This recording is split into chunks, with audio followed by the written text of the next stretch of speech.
உத்தரப்பிரதேச மாநிலம் கான்பூரில் road show நடத்தினார் பிரதமர் நரேந்திர மோடி. வழிநெடுகிலும் நின்றிருந்த ஏராளமான பாஜக தொண்டர்கள் பூக்கள் தூவியும் கோஷமிட்டும் உற்சாக வரவேற்பு.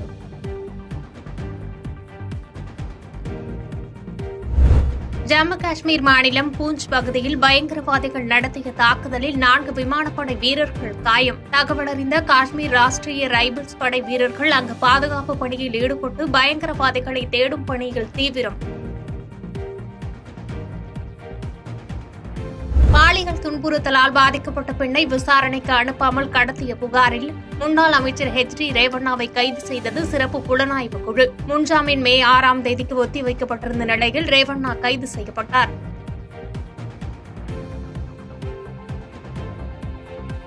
ஆம் ஆத்மி கட்சியின் 40 பேர் கொண்ட நட்சத்திர பேச்சாளர்களின் பட்டியல் வெளியீடு.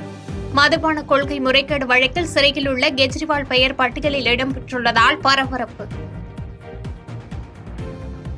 மக்களவை 3ஆம் கட்ட தேர்தலையொட்டி குஜராத், கர்நாடகம் உள்ளிட்ட 12 மாநிலங்கள், யூனியன் பிரதேசங்களில் உள்ள 94 தொகுதிகளில் இன்று பிரச்சாரம் நிறைவடைகிறது.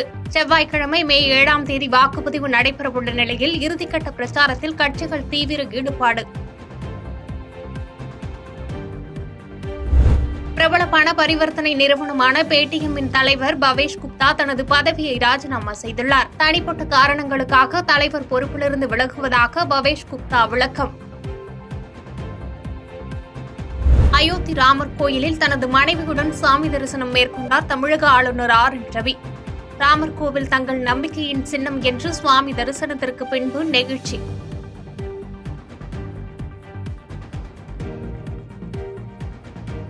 இன்று நடைபெறுகிறது இளநிலை மருத்துவ படிப்புகளுக்கான நீட் தேர்வு. தமிழகத்தில் 1.50 லட்சம் மாணவ மாணவிகள் உட்பட நாடு முழுவதும் 24 லட்சம் பேர் தேர்வு எழுதுகின்றனர். தேர்வின் போது முறைகேடுகளை தவிர்க்க மாணவர்களுக்கு கடும் கட்டுப்பாடுகள் விதிப்பு.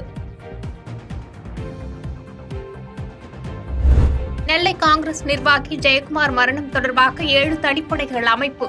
புகார் கொடுக்கும்போது மாவட்ட கண்காணிப்பாளருக்கு எழுதிய கடிதத்தையும் சேர்த்து கொடுத்துள்ளனர். அதுவரை அந்த கடிதம் தனக்கு கிடைக்கவில்லை என்று நெல்லை மாவட்ட எஸ்பி சிலம்பரசன் விளக்கம். காரியாபட்டி அருகே ஆவியூரில் வெடிவிபத்து ஏற்பட்ட கல்குவாரியின் உரிமம் ரத்து.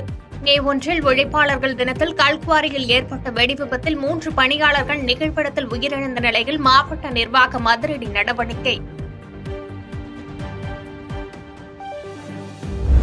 போலீசார் குறித்த அவதூறு பேச்சு தொடர்பான வழக்கு. யூடியூபர் சவுக்கு சங்கரை வரும் 17ஆம் தேதி வரை நீதிமன்ற காவலில் வைக்க கோவை நீதிமன்றம் உத்தரவு.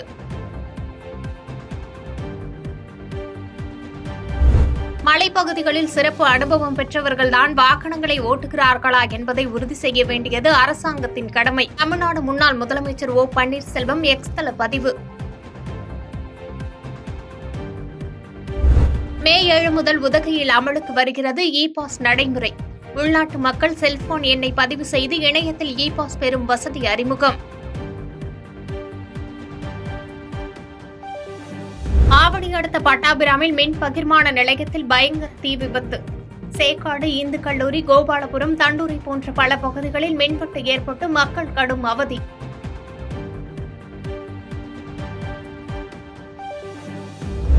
செங்கம் மற்றும் அதன் சுற்றுவட்டார பகுதிகளில் பெய்த மிதமான மழை. வெப்பம் தணிந்து குளிர்மையான சூழல் நிலவியதால் பொதுமக்கள் மகிழ்ச்சி.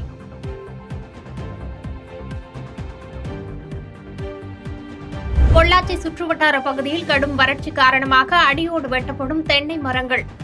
தமிழக அரசு போர்க்கால அடிப்படையில் விவசாயிகளின் அவல நிலையை கருத்தில் கொண்டு விவசாய கடனை உடனடியாக தள்ளுபடி செய்ய வேண்டும் என்று விவசாயிகள் கோரிக்கை.